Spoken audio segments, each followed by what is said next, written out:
বাবার মৃত্যুর মাত্র ৬ দিনের মাথায় ধুমধাম করে মায়ের জন্মদিন পালন করেছিলেন অভিনেত্রী প্রিয়াঙ্কা চোপড়া। একথা সম্প্রতি মধু চোপড়া জানিয়েছেন সংবাদ মাধ্যমকে। প্রিয়াঙ্কাকে নিয়ে কথা বলতে গিয়ে মধু জানান, আমার স্বামীর মৃত্যুর ৬ দিনের মাথায় আমার জন্মদিন পালন করেছিল প্রিয়াঙ্কা। আমার স্বামী ২০১৩ সালের ১০ জুন মারা গিয়েছিলেন।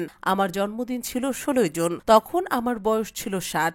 আগে থেকেই আমার জন্মদিনের জন্য সমস্ত পরিকল্পনা করে রেখেছিল প্রিয়াঙ্কা, কিন্তু আচমকাই ওর বাবার অসুস্থতার কারণে সবকিছু বন্ধ হয়ে যায়। মধু চোপড়া বলেন, আমার স্বামীর অসুস্থতার কারণে তখন আমার বাড়িতে আমার গোটা পরিবার উপস্থিত ছিলেন। ১০ জুন আমার স্বামী মারা যাওয়ায় আমরা সবাই ভীষণ শোকাহত ছিলাম, কিন্তু সেই শোকের পরিবেশেও প্রিয়াঙ্কা আমাকে বলেছিলেন, যেহেতু বাড়ির সবাই উপস্থিত রয়েছে তাই জন্মদিনের পার্টি হবে। প্রথমে আমি মানা করে দেই, কিন্তু মেয়ে বলে বাবা কিন্তু এটাই চাইতেন।